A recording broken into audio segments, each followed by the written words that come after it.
Imagine you get an email from your boss that says, "We need to talk." For some people, it's just a meeting. For others, it's the first scene of an emotional blockbuster. You're fired. You lose your apartment. You're eating instant noodles on a park bench. And your cat has joined a new family. This is catastrophic thinking, where the brain acts like a Hollywood disaster director, who only makes movies in which you're the main character and everything goes wrong. Instead of calculating realistic outcomes, your brain blows up small uncertainties into full-scale personal Armageddons. Why it happens?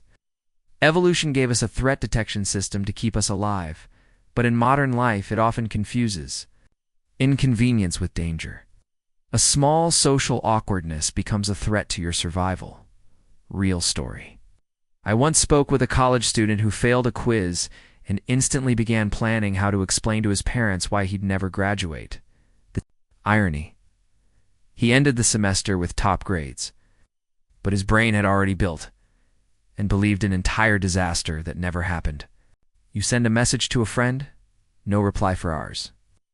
A part of you knows they're probably busy, but another part is convinced they're angry with you or worse. It's cutting you out of their life. This is rejection, sensitivity dysphoria, RSD, an intense emotional reaction to perceived rejection. It's not just being sensitive. It's a neurological overreaction, common in people with ADHD and certain anxiety disorders. What it feels like. The emotional hit isn't a bruise. It's a punch to the chest. And it can lead people to bend over backwards to please others or avoid situations altogether just to dodge the risk of rejection. Real-life impact. I knew someone who quit a well-paying job because a supervisor once said, "We need to improve in this area." No shouting, no threats, but to their brain was a sign they weren't wanted. Takeaway, RSD teaches is how powerful perception can be and how urgent it is to separate someone's momentary distraction from a true personal judgment. Some people bite their nails when nervous, but for others, it's more than a habit, it's a compulsion.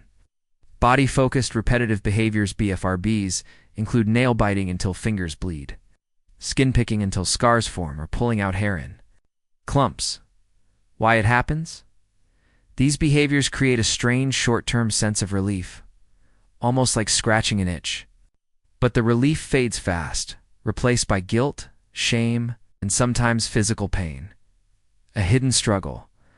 I once met a musician who wore fingerless gloves year-round, not for style, but to hide damaged nails from years of biting during high pressure. Performance's insight.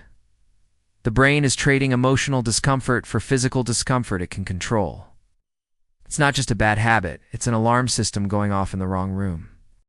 Picture someone who checks the stove 5 times before leaving the house, not because they can't remember, but because what if they missed it?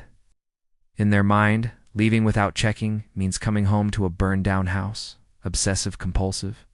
Disorder OCD rituals aren't about neatness, they're about preventing imagined catastrophes. The cruel twist. The relief they bring is temporary, and the brain soon demands another round. Example. A teacher. I know had to tap each corner of her desk before class could start. She knew it was irrational, but her body wouldn't let her begin until the ritual was complete. Why it's powerful? The brain mistakes the completion of the ritual for safety, reinforcing the behavior and making it harder to stop. Imagine eating your favorite dessert but tasting nothing, or hearing your favorite song but feeling no spark. That's anhedonia, loss of pleasure in things that once lit you up. Why it happens? Anhedonia is often tied to depression, chronic stress, or burnout. It's like the brain's reward system is offline, so joy can't register. A quiet warning.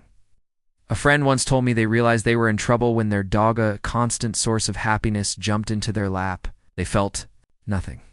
Important note, this isn't about being picky or hard to please. It's a neurological symptom, and recognizing it early can be life-saving. Some people ask for reassurance once and move on.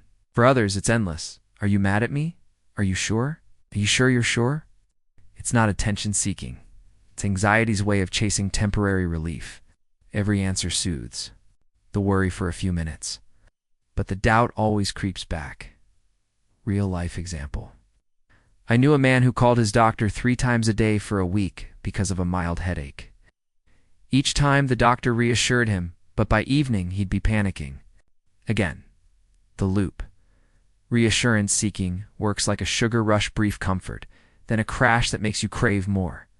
You open a streaming service and nothing. 40 minutes of scrolling, no decision made. Or you stand in a store holding 2 brands of pasta like you're choosing a life partner.